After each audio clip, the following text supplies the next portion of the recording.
बिस्मिल्लाहिर्रहमानिर्रहीम। आज का हमारा topic choose the correct form of verb है और ये हमारे लिए हमेशा एक इशू रहा है कि हम किस तरह से वर्ब की सही फॉर्म को चूज करें।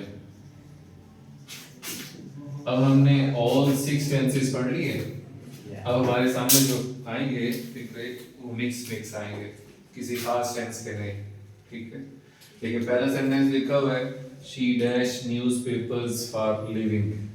अब इस सेंटेंस के अंदर कोई ऐसा हिंट, कोई आइडेंटिफिकेशन नहीं है जिससे मैं कह सकूं कि ये किसी खास टेंस का सेंटेंस बन सकता है, नहीं है ना।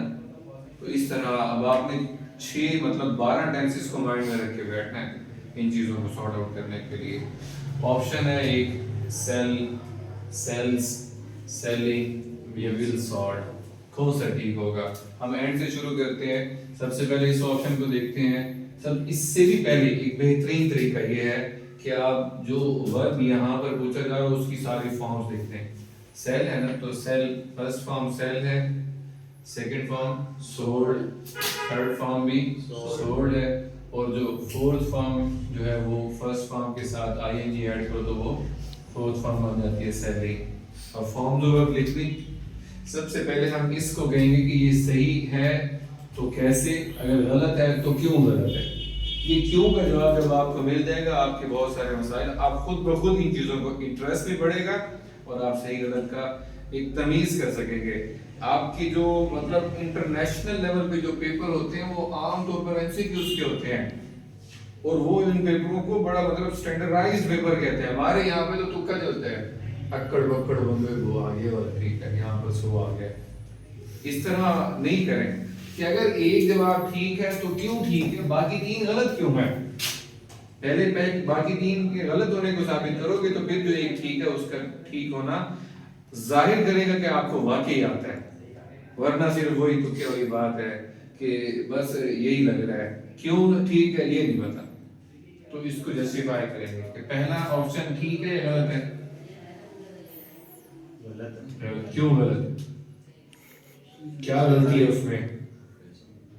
वो गलती ये है कि विल और शैल के साथ हमने पढ़ा हुआ है हमेशा वर्ब की कौन सी फॉर्म आती है, कौन सी फॉर्म? फर्स्ट फॉर्म आती है ना। विल शैल के साथ कभी सेकंड फॉर्म आई ही नहीं। अब मैं इसको क्या कहूँ, सेकंड फॉर्म कहूँ या थर्ड फॉर्म कहूँ? थर्ड, ये भी है ये भी है। तो थर्ड फॉर्म भी कभी विल शैल के साथ नहीं है। हाँ, विल है होता फिर सोल्ड ठीक था, या शेल है होता फिर सोल्ड। तो ये एमसीक्यूज अपने तौर पर है ही गलत, इसका जवाब बनता ही नहीं है और ये एमसीक्यूज ही नहीं बनता, इसलिए ये गलत है। एमसीक्यूज क्यों गलत है? क्योंकि विल के साथ सोल्ड लिखा हुआ है, चाहे वो सेकंड है चाहे वो थर्ड है, दोनों लिहाज से गलत है, इसलिए ये इसका जवाब नहीं बन सकता। तो सी पर आए, यहाँ पर लिखा हुआ सेलिंग, ये सही है या गलत है इस एमसीक्यूज के लिए? She selling newspaper for living, क्या ये जवाब बन सकता है? क्यों नहीं बन सकता? क्योंकि वंस अगेन हम रिमाइंड करते हैं टेंसेस के रूल को, तो हमें बताया जाता है कि जो आईएनजी फॉर्म वर्ब है ये भी हेल्पिंग वर्ब के बगैर नहीं लिखी जा सकती है। या हेल्पिंग वर्ब तो है नहीं, या तो यहाँ पहले से लिखा होता is, am, are, was, were, will be या शैल बी, ये हेल्पिंग वर्ब्स आते हैं। और इसके अलावा कौन से आते हैं? Has been, have been, had been, will have been, shall have been. ये 6 हेल्पिंग वर्ब हैं जिनके साथ आईएनजी फॉर्म वर्ब आती है। इनमें से कोई भी लिखा हुआ अकेला तो सेलिंग कभी भी आप एज अ वर्ब नहीं लिख सकते। एज अ वर्ब, हाँ एज अ जेरेंड जैसे यहाँ लिखा हुआ लिख सकते हैं, एज अ वर्ब नहीं लिखा जा सकता, इसीलिए ये जवाब गलत है। एमसीक्यू ठीक है लेकिन यहाँ नहीं आ सकता, सेंटेंस में ये नहीं बन सकता। फिर हम आते हैं सेल और सेल्स, इन दो का मुकाबला हो जाता है। ये भी फर्स्ट फॉर्म वर्ब है, ये भी फर्स्ट फॉर्म वर्ब है। ये विदाउट एडिशन ऑफ एस और ईएस है, ये विद एडिशन ऑफ एस और ईएस। ये दो बन ही नहीं सकते, अब हमारे पास यही ऑप्शन रह गया ना। यस, ये दो नहीं बन सकते ना। अब फर्स्ट फॉर्म वर्ब में इसका मतलब है कि हमारा ये सेंटेंस एमसीक्यूज डिसाइड कर रहे हैं कि प्रेजेंट इंडेफिनिट टेंस का बने, किसी और टेंस में जा नहीं सकता। We know that we use first form verb in present indefinite tense. पर अगर विदाउट हेल्पिंग वर्ब हो तो इसका मतलब वो आपका सिंपल प्रेजेंट इंडेफिनिट टेंस है, पॉजिटिव है, और नेगेटिव या इंट्रोगेटिव भी नहीं है। देखो हेल्पिंग वर्ब तो नहीं है इनके साथ है, इसका मतलब ये सिंपल है। अब डिसाइड क्या करेगा, यहाँ देखेंगे सब्जेक्ट को, अगर यहाँ subject I we you they होता तो फिर ये जो आता, क्योंकि जब आपका यहाँ सब्जेक्ट फर्स्ट पर्सन हो, सेकंड पर्सन हो, ये थर्ड पर्सन प्लूरल हो, तो फिर आपके वर्ब के साथ एस या एस ऐड नहीं होता। कब वर्ब के साथ एस या एस ऐड होता है, जब यहाँ पर आपका सब्जेक्ट ही शी इट, जिसको कहते हैं third person singular. Singular first person में भी है, आई सिंगुलर है ना, सेकंड पर्सन में यू सिंगुलर भी होते हैं, यू प्लूरल भी होता है, डाउट रहता है उसका। तो फर्स्ट सेकंड पर्सन का सिंगुलर नहीं, थर्ड पर्सन का सिंगुलर होना चाहिए। थर्ड पर्सन में सिंगुलर ही शी इट होता है, और इसके अलावा नाम लिखा जाए तो वो भी थर्ड पर्सन कंसीडर होता है।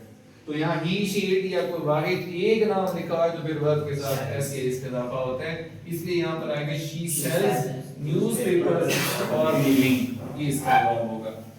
पहला तरीका क्या बताया कि right all forms of verb before deciding the correct form of verb, इससे आपकी करेक्शन ऑफ वर्ब के साथ साथ फॉर्म्स ऑफ वर्ब की भी तैयारी होगी, ये प्रैक्टिस की करें।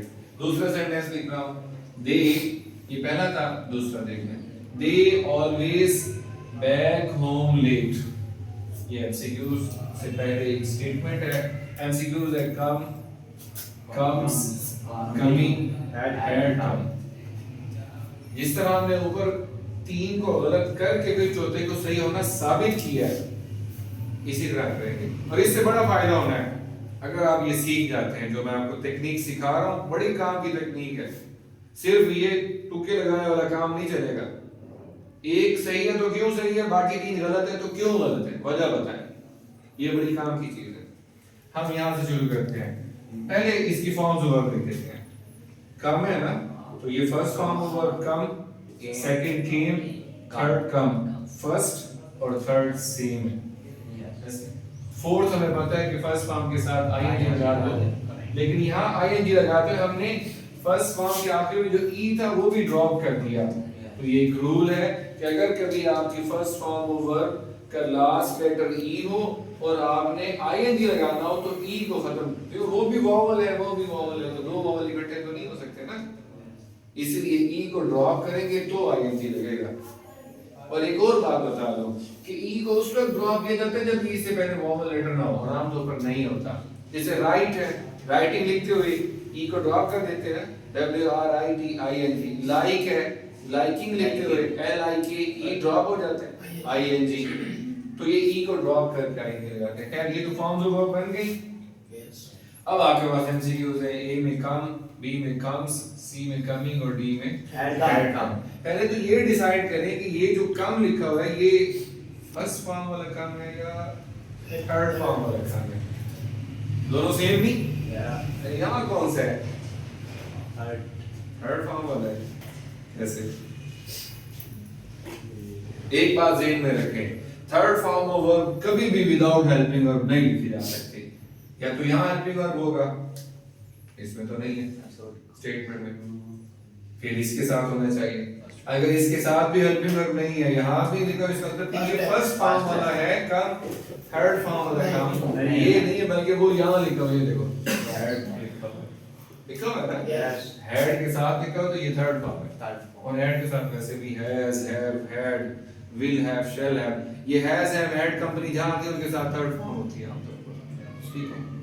खैर ये क्यों गलत है, ये सही है, सही है या गलत है, ये क्यों गलत है, क्योंकि सेंटेंस के अंदर लिखा हुआ है ऑलवेज, सेंटेंस में ऑलवेज लिखा हो जो कि मौजूदा ज़माने में किसी काम के रिपीटेडली बार-बार होने को, एक हैबिट को होने को जाहिर कर रहा है, और हम कहें had come, completion of work in past time, क्या पास्ट में जा सकते हैं, नहीं जा सकते, इसलिए ये जवाब गलत है। कमिंग, अगेन वही चैलेंज, क्या कमिंग कभी भी विदाउट हेल्पिंग वर्ब यानी आईएनजी वाला form of verb without helping verb आ सकती है, इसीलिए ये गलत है कि यहाँ कोई helping verb is, am, are, was, verb, will be, shall be type कुछ नहीं है, इसलिए ये भी गलत है। अब रह गए फिर आपके पास कोई दो, कम और कम्स, कम और कम्स, तो अब इन दोनों में मुकाबला कौन सा ठीक है, वहां पर हमारे पास सब्जेक्ट है शी, इसलिए सेल्स ठीक था। यहाँ हमारे पास सब्जेक्ट है दे है, तो दे के साथ कम आएगा या कम जाएगा? जमा है दे। जमा ना हो तो फिर वर्ब के साथ ऐसे ये सेट नहीं होता। और हमने ये भी जाना है कि ये वर्ब की फर्स्ट फॉर्म है, ये वाला कम है, ये कम ये वाला नहीं है। इसलिए यहाँ क्या आएगा? They always come back late. Option A ठीक है, और ये वर्ब की फर्स्ट फॉर्म है। अच्छा, अगर यहाँ पर कम ना होता ना, यहाँ पर कम की बजाय केम लिख दूं ऑप्शन में, नहीं मैंने कर दिया इसको केम। अब आपके पास ऑप्शन ही यही है, केम, कम्स, कमिंग, हैड कर, तो कौन सा ठीक है?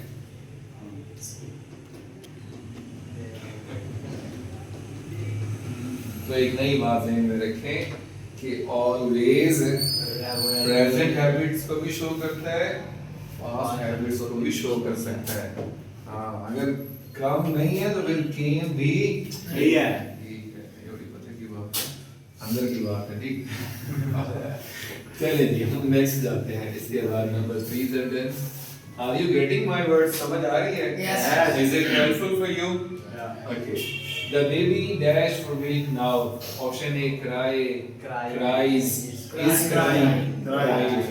Which one is the right answer to this statement? तो वही बात आ जाती है कि इस सेंटेंस के अंदर, जैसे यहाँ आपने कहा ना, देखो ऑलवेज लिखा, एक मखसूस लफ्ज ढूंढा जिसकी वजह से हम एक खास टेंस की तरफ गए, तो इसके अंदर भी एक मखसूस लफ्ज है कि फिक्र में नाउ लिखा हो, एट प्रेजेंट लिखा हो, नाउअडेज लिखा हो, टुडे लिखा हो, these days लिखा हो, या on Sunday, Monday, Tuesday, Wednesday, Thursday, Friday, Saturday, Sunday, Monday, on Sunday, Monday, Tuesday, यानी हफ्ते का कोई भी दिन लिखा हो, तो उस सेंटेंस में हमेशा प्रेजेंट कंटीन्यूअस टेंस यूज होता है। कौन सा टेंस? Present continuous. तो इसलिए मजीद सोचने की जरूरत नहीं है। वैसे अगर देखा जाए, अगर ये नाउ ना होता तो फिर ये क्राइज भी ठीक था, फिर ये क्राइड भी ठीक था। अगर ये नाउ ना होता यार, फिर वो न्यूट्रल सेंटेंस हो जाता ना। फिर वो एमसीक्यूज डिसाइड करते हैं इसको कौन सा टेंस बनाना है। नाउ होने की वजह से ये दोनों ऑप्शन ठीक नहीं है। ये वैसे ही ठीक नहीं हो सकता क्योंकि बेबी है, तो इसलिए इसका जवाब इस तरह है क्योंकि इसमें नाउ लिखा हुआ है। इसी तरह इसमें भी एड प्रेजेंट लिखा हुआ है, अभी बताया आपको कि किसी फिक्रे में एड प्रेजेंट लिखा हुआ है तो उसको भी प्रेजेंट कंटीन्यूअस टेंस के मुताबिक, तो इट के साथ क्या आएगा? इज आएगा, एम आएगा, आर आएगा। Is reading at present. एक बात और ध्यान में रखना, पेपर में बात का कि सेंटेंस आता है और एमसीक्यूज में अगर इज रीडिंग ना हो, इज रीडिंग या प्रेजेंट कंटीन्यूअस टेंस में इसका आंसर ना हो, तो फिर प्रेजेंट इंडेफिनिट टेंस का आंसर यानी इट रेन्स वो भी ठीक होगा। एक फिक्रा इसमें कई बार पेपर में आ चुका, वो कौन सा? इट डैश इन आया ना पेपर में आपके कई बार है। In winter, in summer, options यही है, बताएं कि इट रेन इन विंटर आएगा, इट रेन्स आएगा, इट रेन्ड आएगा, इट इज रेनिंग आएगा।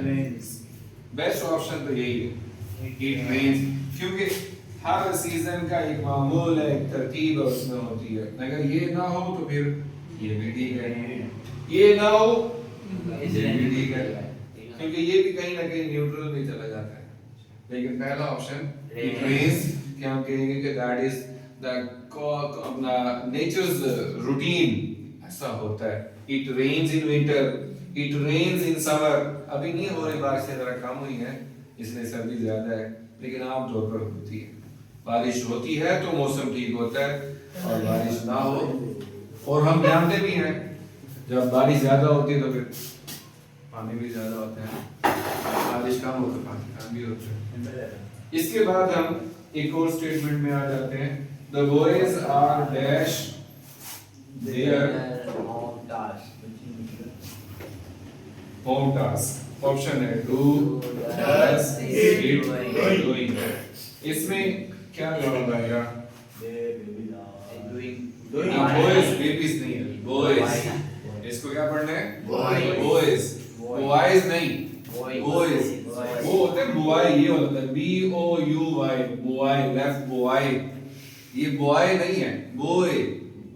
Boys are dash their home task. Okay, I'm not talking about pronunciation. It's about choose the correct form of verb. तो उसके मुताबिक इसका जवाब क्या आएगा? Doing. क्यों? क्योंकि सेंटेंस में देखो ये हिंट मिल गया, आर लिखा हुआ है, इज वो एम वो आर उसके साथ तो आए ना डू ना डज ना डिड। अगर ये आर ना होता फिर कोई आइडेंटिफिकेशन और नहीं थी ना, फिर the boys do their home task ये भी ठीक था, द बॉयज डिड देयर ये नहीं, ये समझा ना, ये नहीं, इसको छोड़ के ये और ये दोनों बन सकते थे। हाँ इधर अगर आर डूइंग लिख देते तो फिर ये भी बनता एमसीक्यूज में। ऐसा नहीं है, यहाँ पर आर लिखा हो तो इसकी वजह से, और आमतौर पर एक फिक्रा ऐसा आता है पेपर में। अच्छा एक और चीज भी होती है कि सेंटेंस में लिखा होता है the boys are dash their home task tomorrow. अब ये बच्चे बड़ा कंफ्यूज होते हैं कि ये टुमारो भी लिखा हुआ है, आर भी लिखा हुआ है, किधर जाऊं? टुमारो तो इशारा करता है कि फ्यूचर इंडेफिनिट टेंस की तरफ लेके जाता है, आर कहता है कि प्रेजेंट कंटीन्यूअस टेंस में जाएंगे। तो क्या करें? ये बुक में लिखा हुआ है कि आपके फिक्रे में टुमारो या नेक्स्ट डे मंथ लिखा हो, उसमें प्रेजेंट कंटीन्यूअस टेंस उस सूरत में या इस सेंस में यूज करते हैं कि already arranged event, already decided event हो तो उसको फिर हम प्रेजेंट कंटीन्यूअस टेंस के साथ they are leaving for London tomorrow, they are book में लिखा हुआ है तो टुमारो में लिखा हुआ है और they are leaving already arranged event हो तो उसमें हम प्रेजेंट कंटीन्यूअस टेंस। तो मालूम हुआ कि हम इसको प्रेजेंट कंटीन्यूअस टेंस में भी रख सकते हैं और फ्यूचर इंडेफिनिट टेंस में भी टुमारो की वजह से जा सकते हैं। लेकिन जब यहाँ आर लिखा हुआ है फिर टुमारो को आपने कंसीडर नहीं करना, फिर इसका प्रेजेंट कंटीन्यूअस टेंस ही रखना है। ऐसा आया पेपर में, आर लिखा हुआ टुमारो लिखा और बच्चा कंफ्यूज अभी करें क्या, तब भी जवाब यही है। और इसके बाद ये the earth dash around the sun, ये द अर्थ हो, जमीन, सूरज की बात हो तो इसमें ज़हन में रखें कि आपने कौन सा टेंस यूज करना है, प्रेजेंट इंडेफिनिट। इसमें पास्ट फ्यूचर की तरफ जाने की जरूरत नहीं। द अर्थ सिंगुलर है तो वर्ब कौन सा आएगा? हम जानते हैं कि इन प्रेजेंट इंडेफिनिट